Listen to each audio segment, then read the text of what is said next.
My name is Emma Rodriguez, and I'm 32 years old. 3 days ago, I stood outside St. Mary's Catholic Church in Riverside, Ohio, watching my own father's funeral through a rain-streaked window while my family celebrated his life inside without me. They had made it clear I wasn't welcome. My mother's voice still echoed in my ears from our phone call the night before. You made your choice when you abandoned this family, Emma. Don't you dare show your face tomorrow. Before we jump back in, tell us where you're tuning in from, and if this story touches you, make sure you're subscribed, because tomorrow I've saved something extra special for you. What my family didn't know was that in 4 hours, 12 Marines in dress blues would march through those same church doors, and everything they thought they knew about me would shatter like glass against stone. But this story doesn't start with uniforms or salutes, or the moment my brother's face went pale as cemetery marble. It starts 20 years earlier, in a small house on Maple Street, where a little girl learned that some dreams are too dangerous to speak aloud. The first time I held a stethoscope, I was 7 years old. It belonged to Dr. Patricia Wells, our family physician, who had come to check on my grandmother during one of her bad spells with her breathing. While the adults talked in hushed voices about medicine dosages and specialist appointments, I sat quietly in the corner, mesmerized by the simple black instrument hanging around Dr. Wells' neck. "Want to try it?" she asked, noticing my wide-eyed stare. I nodded eagerly, and she placed the cold metal against my chest, guiding the earpieces into my ears. The sound of my own heartbeat filled my head like thunder, steady and strong and somehow magical. In that moment, something clicked into place inside me, a certainty that felt as natural as breathing. "I want to help people get better," I whispered to Dr. Wells. She smiled and ruffled my dark hair. "Then you study hard, little one. The world needs more healers." My father, Robert Rodriguez, chose that exact moment to walk into the room. He took one look at me with the stethoscope and shook his head with the kind of smile adults give children when they're being foolish. "Emma's going to take over the family business someday," he announced to Dr. Wells, his voice carrying that tone of finality I'd learned to recognize. "Rodriguez Auto Repair has been in this family for 2 generations. She'll make a fine mechanic once she stops playing with toys." Dr. Wells glanced between my father and me, her expression carefully neutral. "Medicine isn't playing, Mr. Rodriguez. It's one of the most important for other people's kids," my father interrupted, not unkindly, but with the absolute conviction of a man who had never questioned his own assumptions. "Emma's got oil in her veins and grease under her fingernails. That's honest work. Real work." I carefully handed the stethoscope back to Dr. Wells, but I didn't stop thinking about the sound of that heartbeat. I didn't stop wondering what it would feel like to make someone's heartbeat stronger, steadier, safer. Growing up in the Rodriguez household meant understanding your place in a carefully ordered universe. My father worked double shifts at the Riverside manufacturing plant during the week and ran Rodriguez Auto Repair out of our garage on weekends. My mother, Linda, managed the house with military precision, making sure dinner was on the table at 6 sharp every night and that we kids knew exactly what was expected of us. My older brother, Michael, was the golden child, destined for college and law school, and a life that would lift the Rodriguez name higher than it had ever been before. My younger sister, Jessica, was the perfect daughter, sweet and compliant, who would marry well and raise beautiful children who spoke Spanish and remembered their heritage. And then there was me, the middle child who spent too much time reading medical journals she'd smuggled home from the library, hidden inside comic books and teen magazines so no one would notice. The girl who knew the names of every bone in the human body by age 10 but couldn't change a tire without her father sighing in disappointment. "Emma's got her head in the clouds," my mother would say when I forgot to help with dinner, because I was too busy studying a first aid manual I'd found at a yard sale. "She needs to learn to keep her feet on the ground." But it wasn't that my feet weren't on the ground. It was that my heart was somewhere else entirely, somewhere my family couldn't see or understand. Every scraped knee in the neighborhood somehow found its way to me. Every time someone got hurt during pickup games at the park, they called for Emma Rodriguez, the girl who always seemed to know how to make the bleeding stop and the pain go away. I learned to clean wounds with soap and water, because that's what we had. I learned to fashion makeshift splints from magazines and duct tape, because those were the supplies available. I memorized pressure points and basic anatomy from library books I read by flashlight under my covers after everyone else had gone to sleep. My father never said I couldn't pursue medicine directly. He just made it clear, in 1,000 small ways, that it wasn't practical, wasn't realistic, wasn't the Rodriguez way. When I mentioned wanting to take advanced biology classes in high school, he pointed out that those hours would be better spent learning the business side of auto repair. When I asked about college programs for pre-med, he reminded me that college was expensive, and Michael needed it more since he'd actually finish and use his degree properly. "You're a smart girl, Emma," he'd say, his hand heavy on my shoulder. But smart girls know the difference between dreams and reality. Dreams don't put food on the table or keep the lights on. Dreams don't take care of family. The family business was thriving, and I was good with my hands, good at figuring out how broken things worked and how to fix them. My father saw this as proof that I belonged under the hood of a car, not hunched over medical textbooks. What he didn't understand was that the same skills that helped me diagnose a failing transmission could help me assess a trauma patient. The same steady hands that could thread a bolt in a tight space could suture a wound or start an IV line. But explaining this to Robert Rodriguez was like trying to describe color to someone who had only ever seen in black and white. He loved me, I knew that. He wanted what was best for me, I understood that too. But his definition of best had been carved in stone long before I was born, shaped by generations of Rodriguez men who understood that you worked with your hands, you took care of your family, and you didn't reach for things that were meant for other people. The closest I came to open rebellion was during my junior year of high school, when Mrs. Chen, my biology teacher, pulled me aside after class. "Emma, you have real talent for this," she said, gesturing to the perfect score on my latest anatomy exam. "Have you given any thought to pursuing medicine? I could help you with college applications, scholarship opportunities." For just a moment, I let myself imagine it. Emma Rodriguez, MD, walking into hospitals wearing scrubs instead of coveralls, carrying a stethoscope instead of a wrench, saving lives instead of fixing engines. "I don't think my family would understand," I said finally. Mrs. Chen's expression softened. "Sometimes the people who love us most have the hardest time seeing who we really are. But that doesn't mean you should stop being who you're meant to be." That night at dinner, I took a deep breath and tried to explain about Mrs. Chen's offer, about the scholarships, about the possibility of a different kind of future. My father listened without interrupting, his face growing more serious with each word. When I finished, he set down his fork and looked at me with something that might have been sadness. "Emma, do you know why I work double shifts at the plant?" he asked quietly. I shook my head. "To pay for Michael's education, to keep this roof over our heads, to make sure there's something left for you and Jessica when you need it." He paused, choosing his words carefully. "Medical school costs more money than this family will see in 10 years. Even with scholarships, even with loans, it's not realistic for people like us." "But if I could find a way?" I started. "And then what?" he continued. "You spend 8 years in school, racking up debt, while the rest of us scrape by without you? While the family business struggles because I'm getting older and my hands aren't as steady as they used to be? While your mother worries herself sick about whether you'll remember where you came from once you're Dr. Rodriguez." The weight of his words settled on my shoulders like a lead blanket. He wasn't just talking about money or practicality. He was talking about loyalty, about family, about the fear that education would take me so far from home that I'd never find my way back. "I'm not trying to leave the family," I said, my voice smaller than I intended. "But that's what happens, Mija," my mother added gently.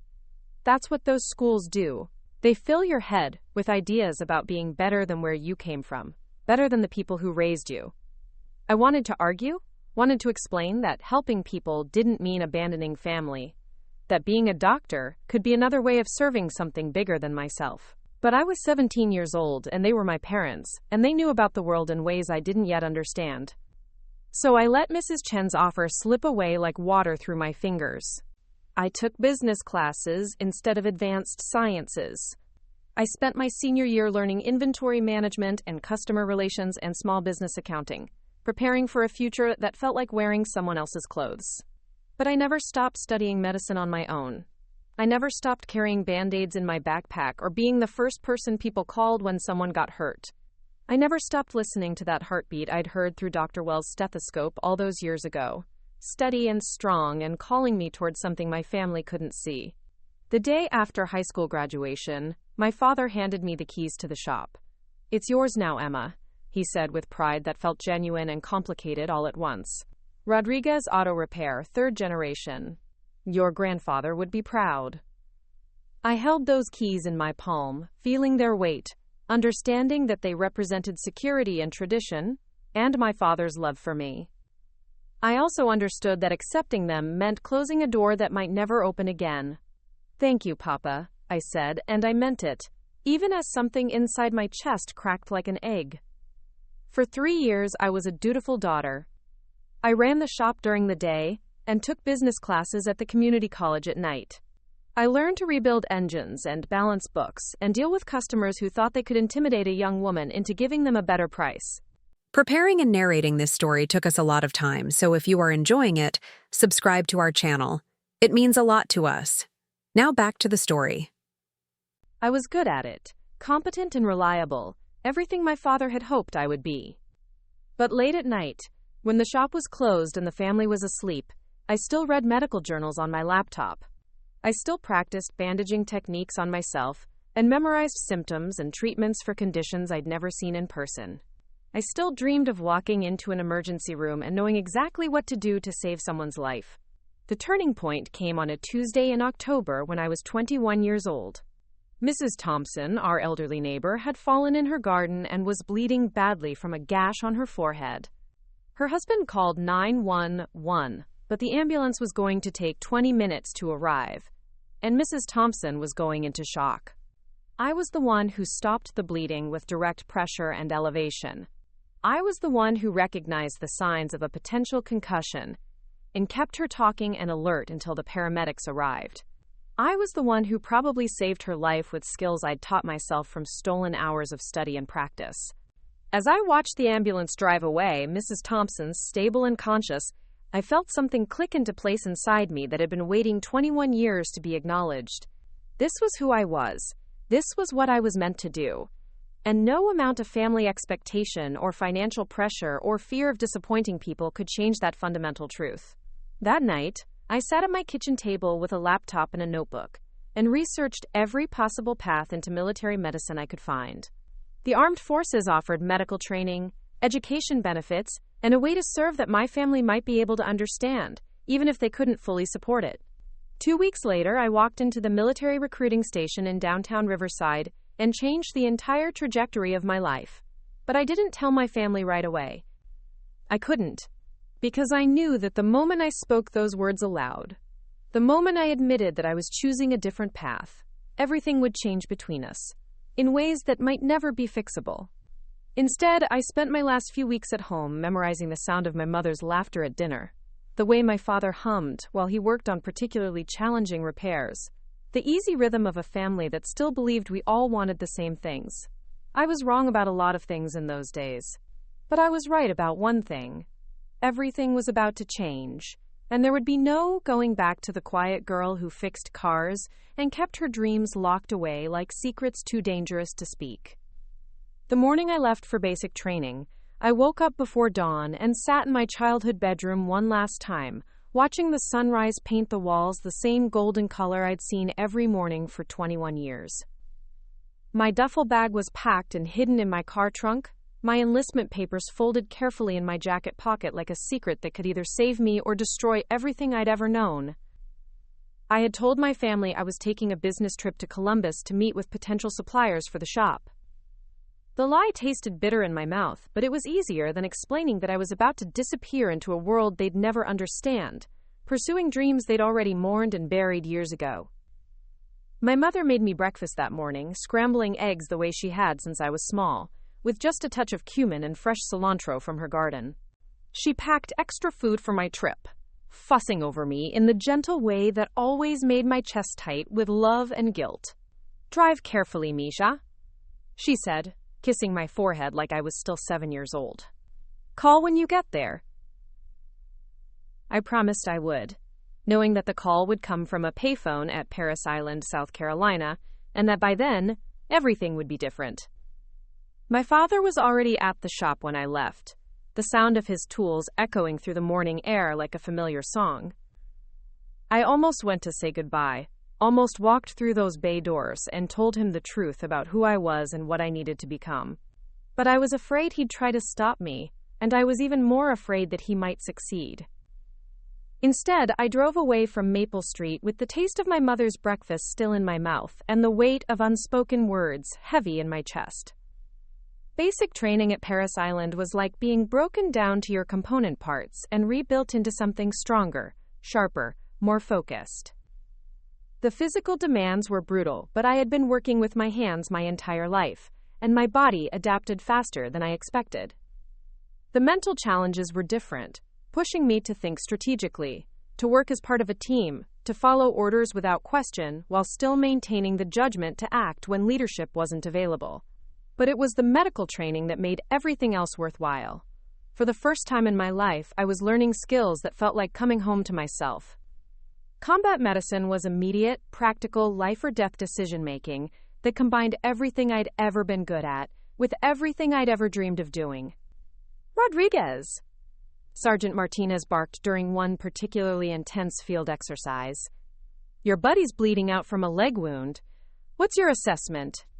I dropped to my knees beside the training dummy, my hands automatically checking for pulse, breathing, signs of shock, arterial bleeding, likely femoral artery compromise. Apply direct pressure above the wound site, tourniquet if pressure doesn't control bleeding, treat for shock, request immediate evacuation. Time to tourniquet application? Under 90 seconds, Sergeant. Outstanding. Now do it for real. My hands moved without conscious thought, muscle memory taking over as I applied the tourniquet with practiced precision. Around me, other recruits struggled with equipment they hadn't quite mastered, but this felt as natural as breathing. Later, during a brief break, Sergeant Martinez pulled me aside. "Rodriguez, you've got natural instincts for this work. Real talent. You thinking about pursuing advanced medical training?" My heart jumped, but I kept my expression neutral. "Yes, Sergeant, that's the plan." "Good. The Corps needs medics who can think under pressure. I'm recommending you for accelerated field medical training after graduation. If you're serious about this, I can help open some doors." I was serious. More serious than I'd ever been about anything in my life. While my fellow recruits wrote letters home about their training progress and weekend plans, I spent every free moment studying anatomy, pharmacology, emergency protocols. I borrowed medical textbooks from the base library and read them by flashlight in my bunk after lights out. The other recruits thought I was obsessed, and they weren't wrong. But this wasn't obsession in any unhealthy sense. This was finally, being allowed to become who I was supposed to be. My letters home were carefully edited versions of the truth. I wrote about the physical training, the teamwork, the discipline, but I never mentioned the medical courses or the way my heart raced with excitement every time I successfully performed a new procedure. I described military life in terms I thought my family would understand, focusing on the structure and camaraderie while leaving out the parts that would worry them most. "The training is going well," I wrote to my parents. "Learning a lot about leadership and responsibility. The instructors say I have good instincts for problem solving under pressure." All of this was true, technically. I just didn't mention that the problems I was solving involved controlling hemorrhages and managing trauma patients, and learning to perform emergency procedures in combat conditions. My mother's letters back were full of neighborhood news and updates about the shop. My father had hired a temporary mechanic to help with the workload while I was away, but he was looking forward to my return so things could get back to normal. My sister Jessica was engaged and planning a wedding for the following spring. My brother Michael had made partner at his law firm in Cleveland and was buying a house with his wife. Everyone's life was moving forward according to plan, following the paths that had been laid out for them since childhood. And here I was, 3 states away, learning skills that would have been incomprehensible to them, becoming someone they wouldn't recognize. The guilt was a constant companion, settling into my chest like a weight I carried everywhere. But so was the certainty that I was exactly where I belonged, doing exactly what I was meant to do. After basic training, I was selected for the Hospital Corpsman Program, the Navy's medical training program that supplies medics to Marine units. For 6 months, I lived and breathed medicine at Joint Base San Antonio, learning everything from basic first aid to advanced trauma surgery techniques. I learned to start IVs in moving vehicles while under simulated fire. I learned to assess and treat everything from heat exhaustion to gunshot wounds to blast injuries. I learned to make life or death decisions in seconds, to prioritize multiple casualties, to function as both medic and soldier depending on what the situation required. My instructors were former combat medics who had seen action in Iraq and Afghanistan, men and women who understood that the skills they were teaching us would determine whether Marines lived or died in actual combat situations. There was no room for hesitation, no time for doubt, no possibility of making mistakes. In the field, you're going to be the difference between a Marine going home to his family or his family getting a folded flag, Chief Petty Officer Jackson told us during one particularly intense training session. Every decision you make, every procedure you perform, every split second of hesitation or confidence matters. These Marines are going to trust you with their lives. You better make damn sure you're worthy of that trust.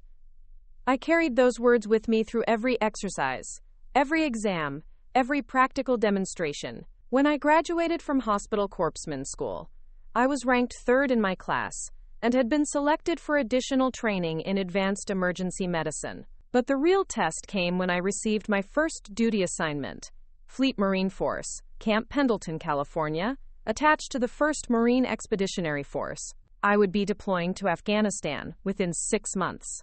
Afghanistan. The word carried weight that settled in my stomach like lead.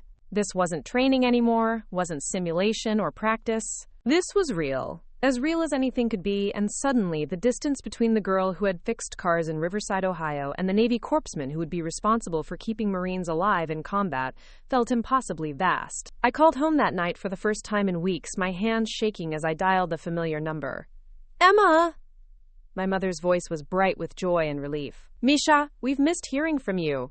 How is the training going? It's going well, Mama. Really well. I'm learning a lot. When are you coming home? Your father has been working himself too hard at the shop. He needs you here. I closed my eyes, trying to find words that would explain without breaking her heart. I got a new assignment, Mama. I'm going to be stationed in California for a while. Maybe a year or more. The silence on the other end of the line stretched long enough that I wondered if the call had been dropped. California? She said finally. But what about the shop? What about the family? The military is my family now too, Mama. This is important work. I'm helping people. You could help people here, Emma. Your own people. Your own family. The conversation went downhill from there, my mother cried. My father got on the phone and spoke in the carefully controlled voice he used when he was furious but trying not to show it. Jessica was disappointed that I'd miss her wedding. Michael was philosophical about duty and service, but clearly didn't understand why I'd chosen this particular path. By the time I hung up, the gulf between us felt wider than the entire continental United States. At Camp Pendleton, I was assigned to 3rd Battalion, 5th Marine Regiment, a unit that had seen heavy action in both Iraq and Afghanistan. The Marines I would be responsible for were young, mostly younger than me, but they carried themselves with the kind of confidence that comes from knowing exactly who you are and what you're capable of. My first day with the unit, Staff Sergeant Chen introduced me to the squad I'd be working with.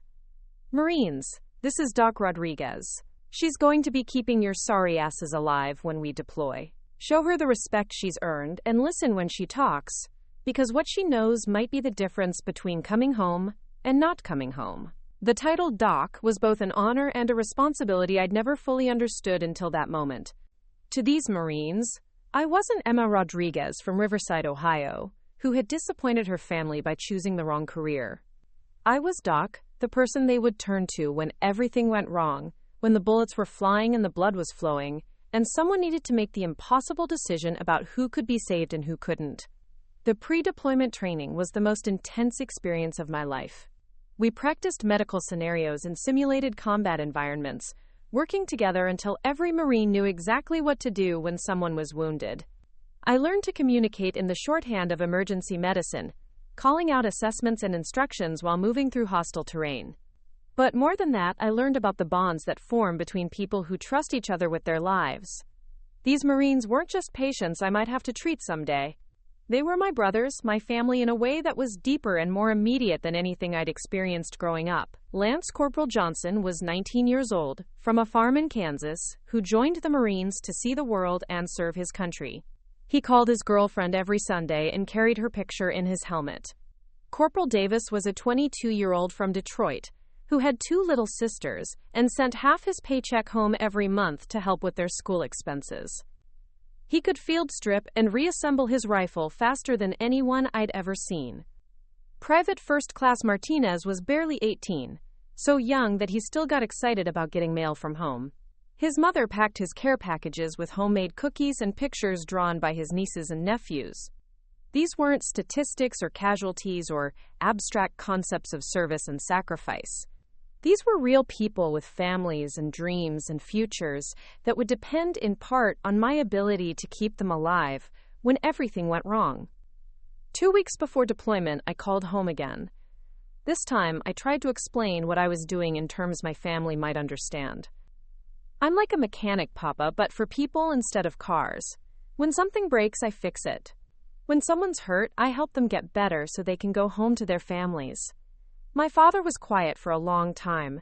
When he spoke, his voice was softer than usual. This is dangerous work, Emma. This isn't like fixing an engine. I know, Papa, but it's important work. These Marines, they're somebody's sons, somebody's brothers. They deserve to come home. So do you, mija. So do you. It was the closest thing to approval I'd gotten from him since I left, and I held onto those words like a lifeline as I prepared for deployment. The night before we flew out, I sat in my barracks room writing letters I hoped I'd never have to send. Letters to my family, trying to explain why I'd made the choices I'd made, trying to make them understand that leaving home hadn't been about leaving them behind, but about becoming who I was supposed to be. I wrote about the 7-year-old girl who had listened to her own heartbeat through a stethoscope and known, even then, that healing was her calling.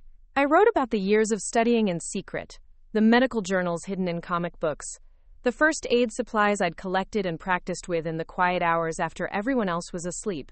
I wrote about the Marines I was about to deploy with, these young men who had become my brothers, my responsibility, my reason for being exactly where I was supposed to be. But I didn't send those letters. Instead, I sealed them in an envelope and gave them to Chaplain Williams with instructions to mail them only if something happened to me downrange.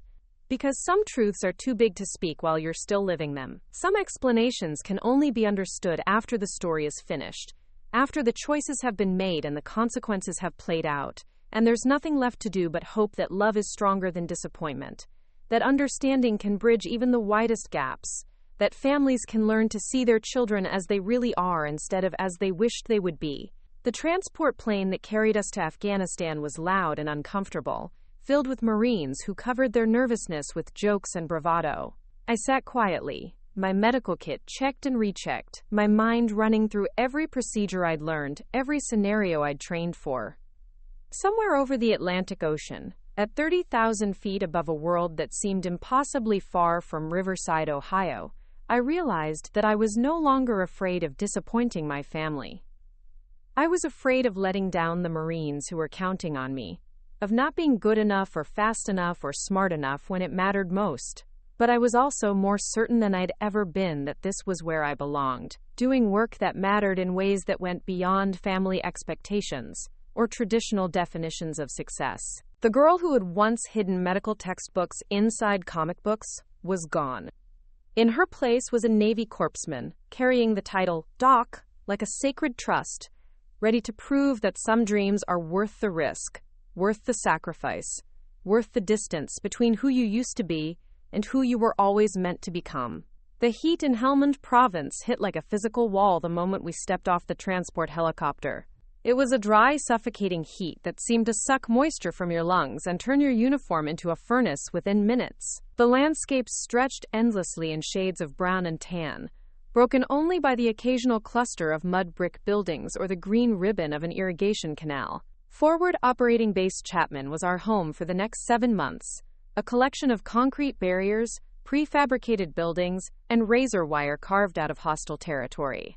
It wasn't much to look at, but it represented safety, medical supplies, and communication with the outside world. More importantly, it was where I would set up my aid station and begin the work I'd trained years to do. The first casualties came within 48 hours of our arrival. I was checking inventory in the medical tent when the radio crackled to life with words that made every muscle in my body tense with readiness. Corpsman to the landing zone. Incoming wounded. Multiple casualties. I grabbed my aid bag and ran toward the helicopter pad, my mind automatically shifting into the focused calm I'd practiced hundreds of times in training. But training, I discovered, could never fully prepare you for the reality of seeing Marines you knew personally brought in on stretchers, blood soaking through their uniforms, their faces pale with shock and pain. The first Marine off the helicopter was Lance Corporal Thompson, a 20-year-old from Nebraska who had shown me pictures of his daughter just 2 days earlier. Shrapnel from an improvised explosive device had torn through his left leg, and he was losing blood fast. "Doc," he called out when he saw me approaching. Even through his pain, there was relief in his voice, trust that I would know what to do. I knelt beside his stretcher, my hands already assessing the wound while my voice stayed steady and calm. "I got you, Marine. You're gonna be fine." The injury was serious but manageable. I applied pressure to control the bleeding, started an IV line to replace lost fluids, and administered pain medication while coordinating his evacuation to the main medical facility at Camp Bastion. Throughout the entire process, Thompson kept talking, asking about his squad mates, worried about everyone except himself. "Davis okay? What about Martinez?" "Doc, tell me Martinez made it out." I looked into his eyes, this young man who was more concerned about his brothers than his own injuries, and felt something shift inside me. This wasn't just about medical procedures or clinical protocols. This was about family, about bonds deeper than blood, about the responsibility I carried for every Marine in our unit. "Martinez is fine," I told him truthfully. "Davis, too. They're asking about you, wanting to know when you'll be back to complain about their cooking."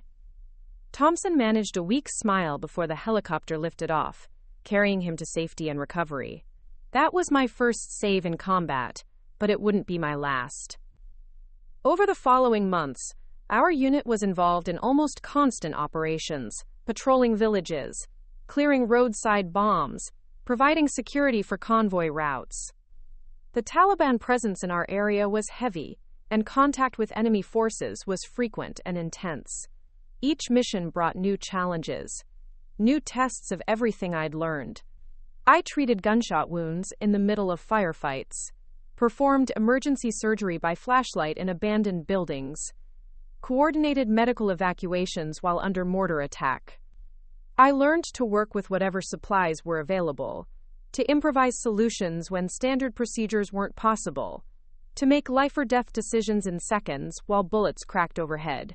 But it was during Operation Clearwater that everything changed, that I went from being just another Navy corpsman to something more.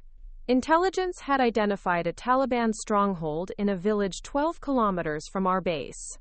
The mission was supposed to be routine: surround the village, search for weapons caches and high-value targets, and withdraw before enemy reinforcements could arrive. Nothing about that mission turned out to be routine.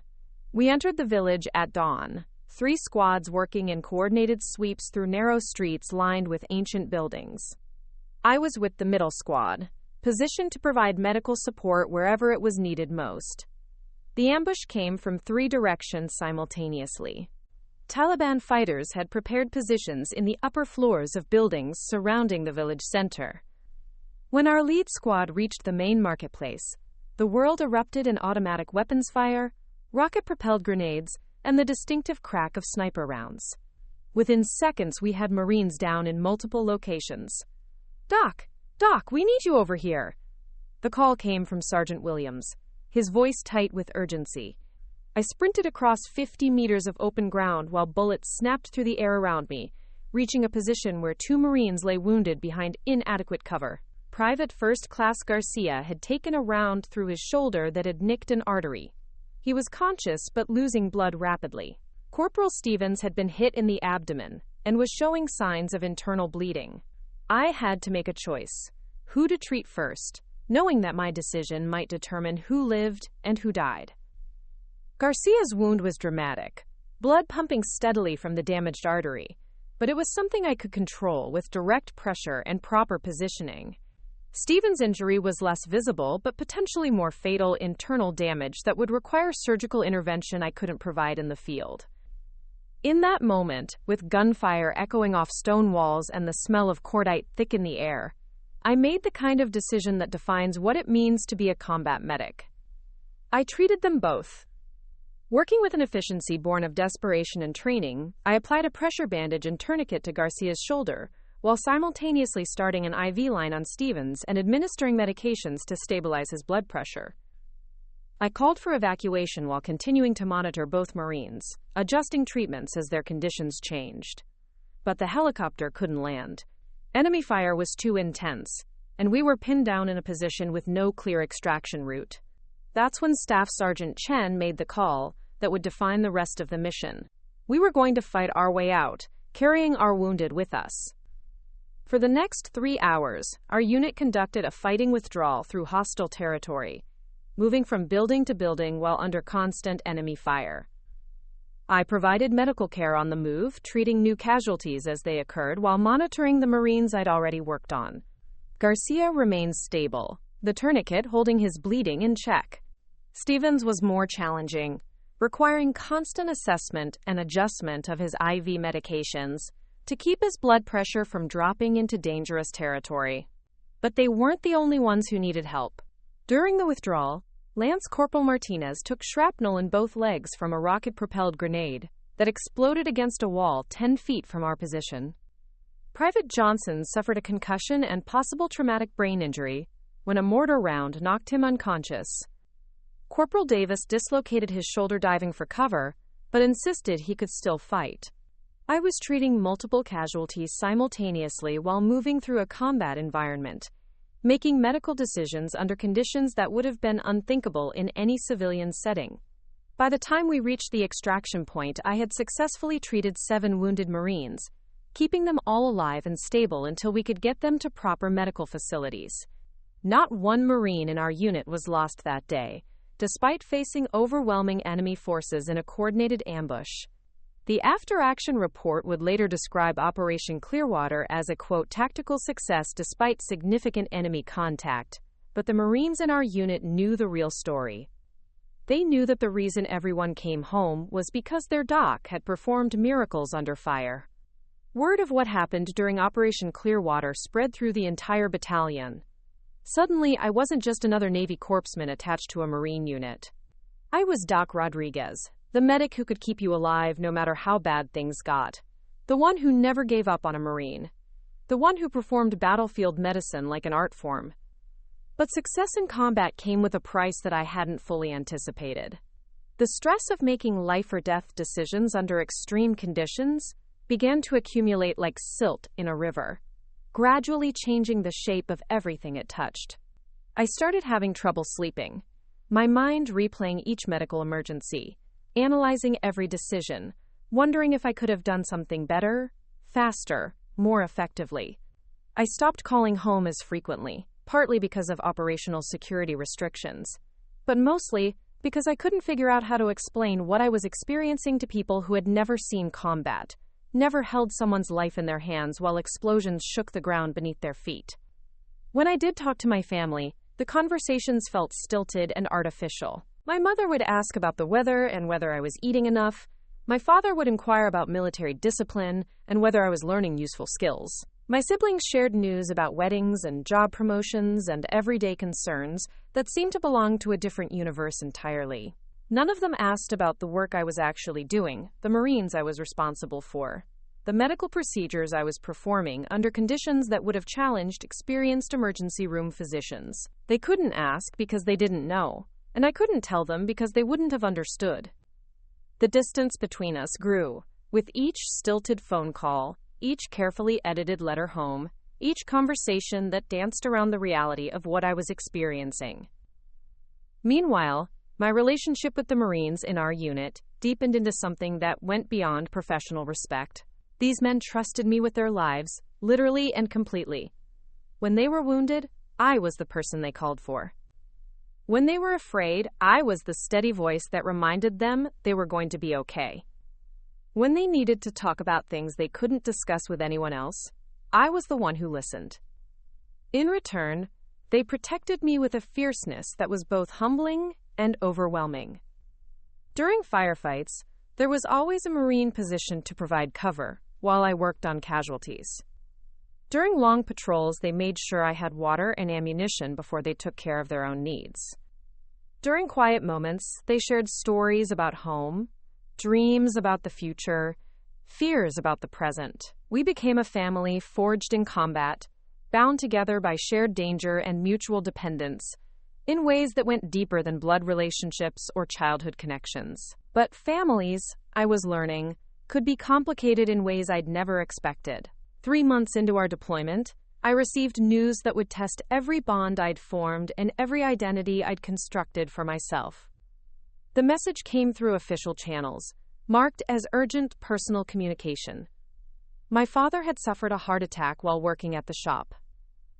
He was in intensive care at Riverside General Hospital, and the doctors weren't sure if he was going to survive. I stared at the message for a long time, trying to process the implications. My father, the man who had shaped my entire childhood with his expectations and disappointments, the man whose approval I'd spent years seeking and then years learning to live without, was dying while I was half a world away. My commanding officer offered me emergency leave, the chance to fly home immediately and be with my family during this crisis. It was a standard accommodation, something the military provided to help service members deal with family emergencies. But accepting that leave would mean abandoning the Marines in my unit during active combat operations. It would mean leaving them without their primary medical support during some of the heaviest fighting our battalion had experienced. I thought about Lance Corporal Johnson, who still got nervous before every patrol and always asked me to check his equipment one more time. I thought about Corporal Davis, who had started calling me his guardian angel after I'd saved his life during a mortar attack. I thought about Private Martinez, barely 19 years old, who wrote letters to his mother every day and carried my reassurance that I'd make sure he got home safely. These Marines had become my responsibility, my family, my reason for being exactly where I was supposed to be. Leaving them felt like abandonment in the deepest possible sense. But my father was dying, and my biological family needed me too. The choice I made that day would define the rest of my relationship with the Rodriguez family, would set in motion a series of events that would ultimately lead to me standing outside St. Mary's Catholic Church, watching my father's funeral through a rain-streaked window. I chose to stay. I chose my Marines over my family, my duty over my blood, my identity as Doc Rodriguez over my identity as daughter and sister. It was the right decision for the wrong reasons, or maybe the wrong decision for the right reasons. Either way, it was a choice that would haunt every conversation, every letter, every attempt at reconciliation for years to come. My father survived the heart attack, recovered enough to return to limited work at the shop, lived for several more years. But something between us died during those days when I wasn't there, when I chose other people's sons over my own family's crisis. When I tried to explain my decision in letters and phone calls, my words fell flat against their hurt and confusion. How could I make them understand that abandoning the Marines who depended on me would have been a betrayal of everything I'd become, everything I'd trained for, everything I believed about duty and honor and keeping faith with the people who trusted me? How could I explain that staying in Afghanistan wasn't about rejecting my family, but about being true to the deeper family I'd found, the bonds that had been forged in combat and sealed with shared danger? My mother cried when I called to explain my decision.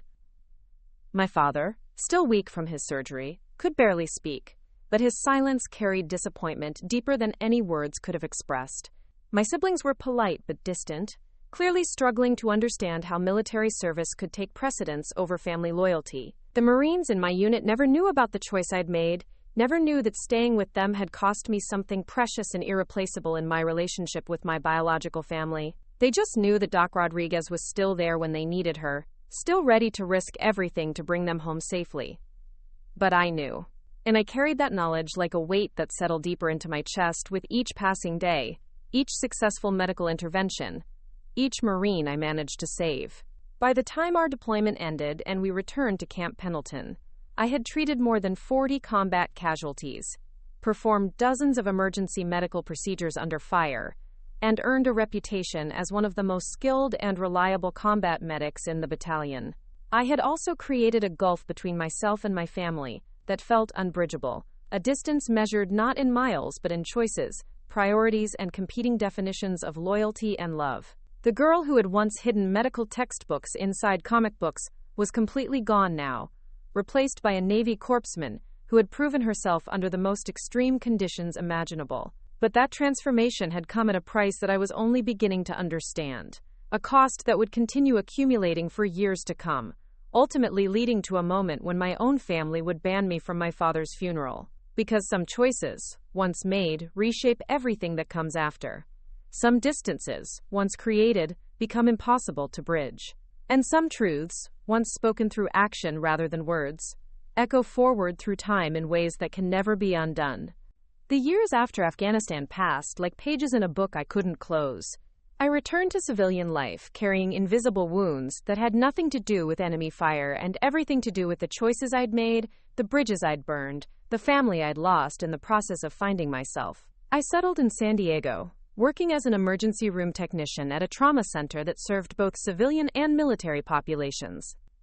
The work was familiar, the adrenaline and immediate decision-making that had become as necessary to me as breathing. But it was also hollow in ways I struggled to articulate, missing the deep bonds and shared purpose that had defined my military service. My contact with home dwindled to holiday cards and brief, awkward phone calls that never seemed to bridge the distance that had grown between us. My mother would ask when I was coming to visit, her voice carrying a hope that had grown thinner with each passing year.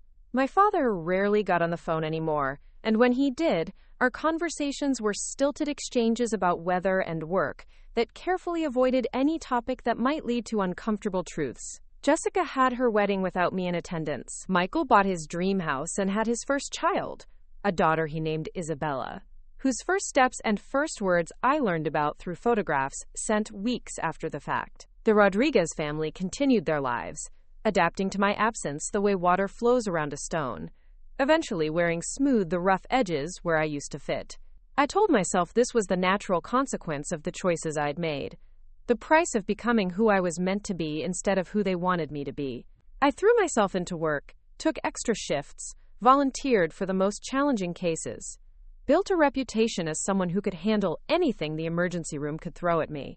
But late at night, in the quiet hours when there were no patients to save and no crises to manage, I felt the weight of isolation like a physical ache. I had saved dozens of lives, earned the respect of my colleagues, built a successful career doing work that mattered. So why did success feel so much like loss? The answer came in a phone call that shattered whatever fragile peace I'd managed to construct. It was a Tuesday morning in March when my phone rang at 05:00 hours, jarring me awake from the light sleep that had become my norm. The caller ID showed my sister Jessica's number, which was unusual enough to send a spike of adrenaline through my system. Emma? Jessica's voice was thick with tears, shaky in the way that meant something terrible had happened. Jess, what's wrong? It's Papa. Emma, he had another heart attack, a massive one this time. He's gone. The words hit me like a physical blow, driving the air from my lungs and leaving me gasping in my empty apartment. Gone. My father, the man whose approval I'd spent my childhood seeking and my adulthood learning to live without, was dead. When? I managed to ask. Last night. He was working late at the shop, and Mrs. Thompson found him this morning when she came to pick up her car. The paramedics said it was quick, that he probably didn't suffer. Working late at the shop, of course he was. Robert Rodriguez had died the way he'd lived, with his hands dirty and his mind focused on fixing something that was broken. The funeral is Thursday, Jessica continued, at St. Mary's. Father Martinez is doing the service. Thursday. 2 days away. I was already calculating flight times, shift schedules, what I would need to arrange to get home for my father's funeral. I'll be there, I said. I'll catch the first flight I can get.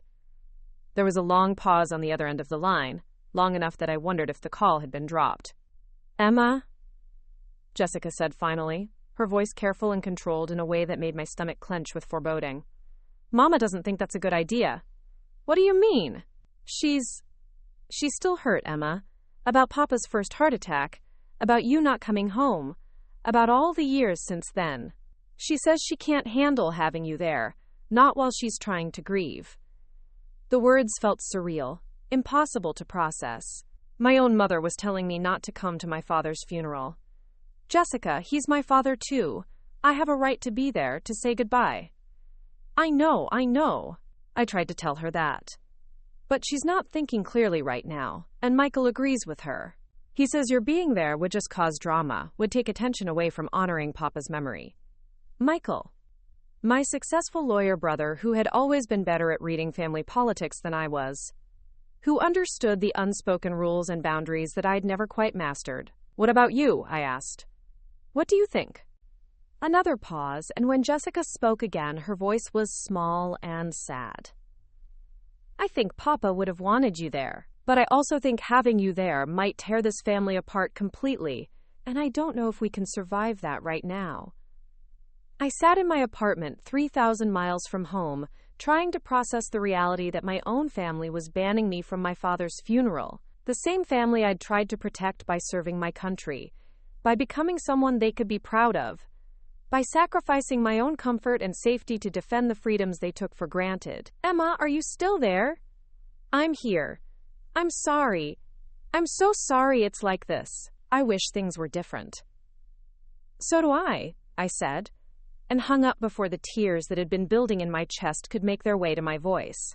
I called in sick to work, something I hadn't done in 3 years, and spent the day walking along the beach, trying to make sense of a grief that was complicated by anger, loss that was tangled up with rejection, love that had somehow been twisted into something unrecognizable.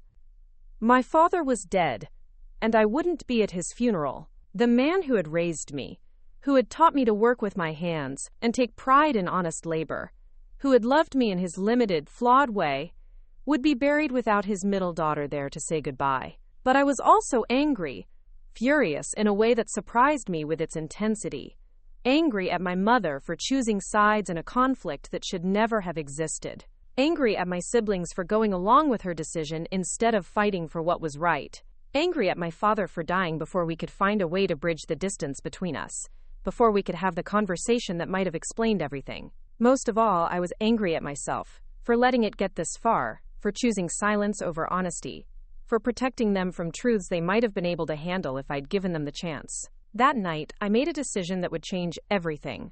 I booked a flight to Ohio. I wasn't going to force my way into the funeral service, or create the kind of scene that would validate my family's concerns about drama and attention. But I was going to be there, in Riverside, when my father was laid to rest. I was going to find a way to say goodbye, even if I had to do it from a distance. The flight home was turbulent, both literally and emotionally. As we descended toward Cleveland, I could see the familiar landscape spread out below me, the industrial sprawl giving way to small towns and farmland, the geography of my childhood viewed from an altitude that made everything look smaller and more manageable than it actually was. I rented a car at the airport and drove through neighborhoods I'd known by heart, past the high school where I'd dreamed of becoming a doctor, past the community college where I'd taken business classes I never wanted, past the library where I'd hidden medical textbooks behind comic book covers. Nothing had changed much. The same fast food restaurants, the same strip malls, the same modest houses with their carefully maintained lawns and fading paint. But everything felt different when viewed through eyes that had seen combat, had witnessed trauma and loss on scales that Riverside, Ohio could never imagine. I drove past my childhood home on Maple Street, slowing down but not stopping. The house looked smaller than I remembered, the front porch where I'd sat reading medical journals now occupied by furniture I didn't recognize. My father's truck was still in the driveway, but it would never carry him to work again. Instead of stopping, I continued to the small motel on the edge of town, where I'd booked a room. I needed time to think, to plan, to figure out how to honor my father's memory without destroying what was left of my relationship with the living members of my family. That evening, I visited the cemetery where my father would be buried, walking among the headstones as the sun set behind the trees.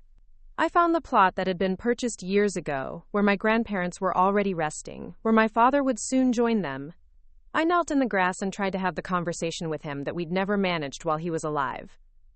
"I'm sorry, Papa," I whispered to the empty air. "I'm sorry I wasn't there when you needed me. I'm sorry I couldn't be the daughter you wanted me to be. I'm sorry we ran out of time. But I wasn't sorry for who I'd become, for the lives I'd saved, for the Marines who were alive because of skills I'd learned against his wishes. I wasn't sorry for following the calling that had been in my heart since I was 7 years old, listening to my own heartbeat through a doctor's stethoscope. The next morning I dressed carefully in my best civilian clothes and drove to St. Mary's Catholic Church. I arrived early, before the family cars, before the crowds of mourners who would come to pay their respects to Robert Rodriguez.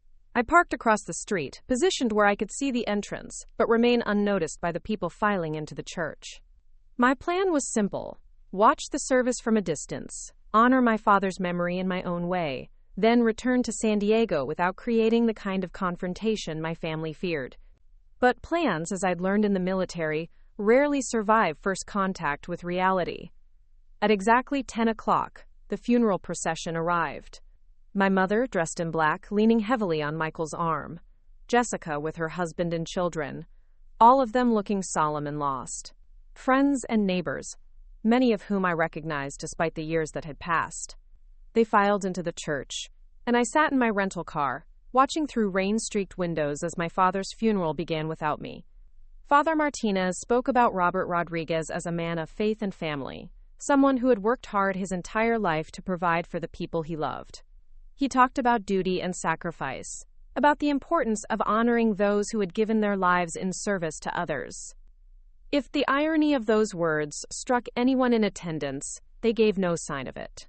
I listened to hymns I remembered from childhood, watched neighbors and co-workers share memories of my father's generosity and work ethic. I saw my mother weep, supported by her surviving children, surrounded by a community that had rallied around her in her time of grief. And I realized that I wasn't angry anymore. I was just sad. Deeply and profoundly sad for all the conversations we'd never had, all the understanding we'd never reached, all the love that had been complicated by expectations and pride and the inability to see each other clearly. The service was nearly over when I heard the sound that changed everything. Marching footsteps, military precision, the distinctive rhythm of Marines in formation. I looked up from my position across the street to see 12 Marines in dress blue uniforms marching toward the church entrance. They moved with the kind of coordinated precision that spoke of countless hours of drill and ceremony, but there was something more in their bearing, something that went beyond military protocol. These weren't Marines assigned to funeral duty as part of their regular responsibilities. These were Marines who had chosen to be here, who had traveled from bases around the country to honor someone they'd never met, but whose daughter had saved their lives. At the head of the formation was Staff Sergeant Chen, older now, his uniform decorated with ribbons that told the story of multiple deployments and exceptional service. Behind him were faces I recognized, despite the years that had passed. Marines who had served with me in Afghanistan, who had called me Doc, who had trusted me with their lives when everything went wrong. But it wasn't just the Marines from my unit. There were others, too, younger men and women whose faces I didn't recognize, but whose presence here meant they'd heard the stories, knew the reputation, understood what Doc Rodriguez had meant to the Marines who served with her. They halted in perfect formation outside the church entrance, and Staff Sergeant Chen stepped forward to address the crowd that had begun to gather on the steps. His voice carried clearly across the street, formal and respectful, but with an underlying strength that commanded attention. "We are here today to honor the memory of Robert Rodriguez and to pay our respects to his family. But we are also here to honor his daughter, Hospital Corpsman Second Class Emma Rodriguez, United States Navy, who served with distinction in Afghanistan and saved the lives of every Marine in this formation." A murmur rippled through the crowd. I could see my mother's face, confusion and shock written across her features as she tried to process what was happening. Staff Sergeant Chen continued, his words cutting through the morning air like a blade. "Emma Rodriguez is a hero. She is the reason we are all standing here today. The reason we were able to come home to our families. The reason our children will know their fathers and our parents will not have to bury their sons." He paused, scanning the crowd until his eyes found mine across the street. She taught us that courage isn't about not being afraid. It's about doing what needs to be done, even when you are afraid. She taught us that honor isn't about seeking recognition. It's about serving something bigger than yourself, even when no one notices. Then he did something I never expected. He turned toward my rental car, snapped to attention, and rendered a perfect military salute. "Hospital Corpsman Rodriguez," he called out, his voice carrying across the distance between us. "These Marines request permission to escort you to your father's funeral." Every eye in the crowd turned toward me. My mother, my siblings, the neighbors and friends who had known me as a child but had no idea who I'd become. They stared across the street at the woman sitting alone in a rental car, the daughter and sister they'd banned from this moment, trying to reconcile the person they thought they knew with the hero these Marines were describing. I sat frozen for a moment, overwhelmed by the magnitude of what was happening. These Marines had somehow found out about my father's death, had coordinated across multiple time zones and duty stations, had traveled at their own expense to honor a man they'd never met because his daughter had been their doc. Slowly, I opened the car door and stepped out into the morning light. The crowd parted as I walked across the street, Marines falling into formation around me as I approached the church entrance. I could hear whispers, gasps, fragments of conversation as people tried to understand what they were witnessing. My mother stood on the church steps, her face a mixture of shock, confusion, and something that might have been the beginning of understanding. For the first time in years, she was seeing me not as the daughter who had abandoned her family, but as the woman I had actually become. Staff Sergeant Chen stepped aside as I reached the entrance, but before I could enter the church, my mother's voice stopped me. "Emma?"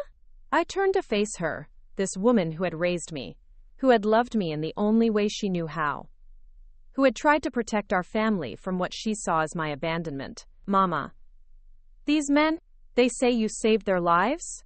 I looked at the Marines surrounding me, these brothers who had risked everything to be here, who had found a way to give me the gift I'd thought was lost forever, the chance to say goodbye to my father with my family present. "They saved mine too, Mama, in more ways than they'll ever know." She stared at me for a long moment, and I could see her trying to reconcile the daughter she thought she'd lost with the woman standing before her. Then she stepped forward and took my arm, just as she had when I was small and needed guidance walking into church. "Come," she said quietly.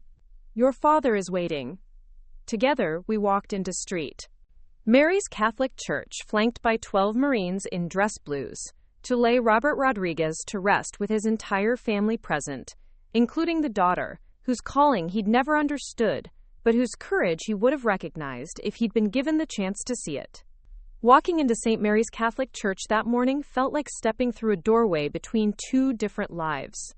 The sanctuary was exactly as I remembered from childhood, with its worn wooden pews, stained glass windows casting colored light across the floor, and the familiar smell of incense and old wood. But everything else had changed in ways that went far deeper than physical alterations. My mother's hand on my arm trembled slightly as we moved down the center aisle, past faces that turned to stare with mixtures of curiosity, respect, and dawning recognition. The 12 Marines followed behind us in perfect formation, their presence transforming what should have been a moment of family shame into something approaching a military honor ceremony. Father Martinez stood at the altar beside my father's casket, his expression reflecting the same confusion and awe that rippled through the congregation. He had known me as a child, had watched me grow up in this very church, but the woman walking toward him flanked by Marines in dress blues was someone entirely different from the girl he remembered. My siblings sat in the front pew, their faces mirrors of shock and uncertainty. Michael, always the lawyer, looked like he was trying to process evidence that contradicted everything he thought he knew about a case. Jessica held her children close, whispering explanations I knew she couldn't fully provide because she didn't understand what was happening any more than the rest of them did. As we took our seats, Staff Sergeant Chen approached the podium where Father Martinez had been preparing to deliver the eulogy. The priest stepped aside without question, recognizing that something larger than normal protocol was unfolding.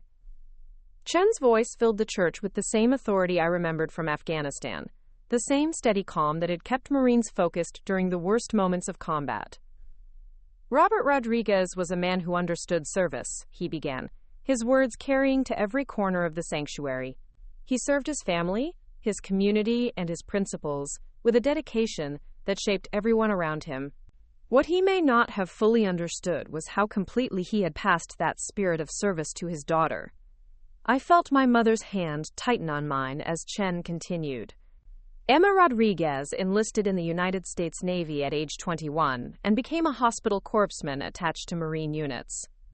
Over the course of multiple deployments, she treated more than 60 combat casualties, performed emergency surgery under enemy fire, and saved lives in conditions that would challenge the most experienced trauma surgeons.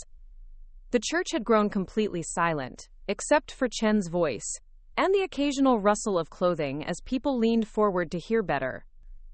During Operation Clearwater in Helmand Province, Afghanistan, Corpsman Rodriguez treated 7 wounded Marines simultaneously while under heavy enemy fire, conducting a fighting withdrawal through hostile territory that lasted over 3 hours. Every Marine in that operation survived because of her skill, her courage, and her refusal to leave anyone behind. He paused, his eyes finding mine across the rows of pews. But more than her technical skills, more than her courage under fire, Emma Rodriguez possessed something that cannot be taught in any medical school or military training program. She possessed the kind of love that puts other people's lives before your own comfort, other people's families before your own convenience, other people's children before your own safety. I saw my mother wipe tears from her eyes, finally beginning to understand the magnitude of what I had been doing all those years, when she thought I was simply avoiding my responsibilities at home. The Marines in this formation are alive today because Emma Rodriguez chose to serve something bigger than herself. Our children know their father, our parents did not have to bury their sons, our wives did not become widows, because one woman from Riverside, Ohio, decided that healing was her calling and refused to let anything stand in the way of that calling.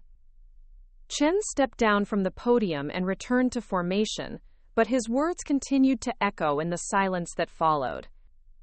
Father Martinez resumed his position at the altar, but when he spoke, his prepared eulogy had clearly been set aside in favor of something more immediate and authentic. I have known the Rodriguez family for over 20 years, he said, his voice gentle but carrying newfound respect. I baptized Emma as an infant, confirmed her as a teenager, and watched her grow into a young woman who always seemed to be searching for something none of us quite understood. He looked directly at me as he continued. Today, I understand what she was searching for. She was searching for a way to use the gifts God had given her in service of His children. The gift of healing, the gift of courage, the gift of compassion that moves beyond the boundaries of family and community to embrace all of humanity. The service that followed was unlike any funeral I had ever attended.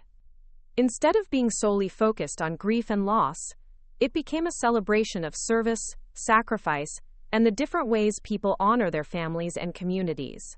Neighbors who had known me as a child approached after the service, many of them in tears, apologizing for not understanding, for not seeing who I had become. Mrs. Thompson, the elderly woman whose life I had probably saved with basic first aid years earlier, took my hands in hers and whispered, "I always knew you were special, dear. I just didn't know how special." But it was the conversation with my family that mattered most. We gathered at my childhood home after the burial, the same house where I had hidden medical textbooks and dreamed of becoming a doctor while my father planned my future in the auto repair business. The Marines had departed, their mission accomplished, but their impact continued to resonate through every interaction. My mother sat at the kitchen table where we had shared thousands of meals, where she had made me breakfast on the morning I left for basic training, without telling her where I was really going. "Why didn't you tell us?" she asked, her voice quiet but not accusative. "Why didn't you explain what you were really doing?" I had dreaded this question for years. But now that it had finally been asked, the answer came more easily than I expected. "Because I was afraid you would try to stop me," I said honestly. "And I was afraid that if you tried, I might let you succeed." Michael leaned against the counter, his expression thoughtful in the way that meant he was reassessing everything he thought he knew about a situation. All those times you didn't come home for holidays, for family events. You were deployed? Most of them, yes. And when I wasn't deployed, I was training for deployment, or recovering from deployment, or preparing other medics for deployment. Jessica sat beside our mother, her children playing quietly in the living room, occasionally running in to show us drawings they had made. Papa's first heart attack? She said slowly. When you didn't come home? You were in Afghanistan? I nodded, feeling the familiar weight of that impossible choice settle in my chest. I was the only medic for a Marine unit in active combat. Leaving would have meant abandoning Marines who depended on me to keep them alive. The silence that followed wasn't uncomfortable. It was contemplative, the kind of quiet that comes when people are processing information that changes their understanding of everything they thought they knew. Finally, my mother spoke. I was so angry with you for so many years. I thought you had chosen strangers over your own family, that military service was just an excuse to avoid your responsibilities here. She paused, looking around the kitchen where we had shared so many conversations, so many meals, so many moments of connection and disconnection. I didn't understand that you were taking care of other mothers' children, that you were making sure other families didn't have to go through what we went through when your father had his heart attack. Michael straightened up, his lawyer's mind clearly working through the implications of everything he had learned. Emma, what you did, saving all those lives, why didn't you ever tell us? Why didn't you help us understand? It was a fair question, one I had asked myself countless times over the years. Because I needed to prove to myself that I could do it before I tried to prove it to anyone else. And by the time I had proven it to myself, the distance between us felt too wide to bridge with words. Jessica reached across the table and took my hand. But it's not too wide now. I looked around the kitchen, at these people who had shaped my childhood, who had loved me in the only way they knew how, who had tried to protect me from a world they didn't fully understand. I don't know, I said honestly, but I'd like to try to find out. Over the following days, as we handled the practical matters that follow any death, something began to shift in the family dynamics that had been frozen in place for years. My siblings asked questions about my military service, about the places I had been, about the work I had done. My mother showed me newspaper clippings she had saved about military medical units, articles she had read trying to understand the world I had entered. Most surprisingly, I found myself talking about my father in ways I never had before. He would have been proud of you, my mother said one evening as we sat on the front porch, watching the sunset over the neighborhood where I had grown up. You think so? I know so. Your father believed in service, in using your skills to help people, in working hard for something bigger than yourself. He just couldn't see that what you were doing was the same thing he had been doing his whole life, just in a different way. She was quiet for a moment, then continued. He kept newspaper articles about military medics. I found them in his workshop after he died. Articles about women serving in combat zones, about Navy corpsmen attached to Marine units. He never said anything, but I think he was trying to understand who you had become. That revelation hit me harder than I expected. My father, the man who had dismissed my dreams as impractical, had been quietly trying to understand the path I had chosen. He had died before we could have the conversation that might have bridged the gap between us, but he had been moving toward that understanding.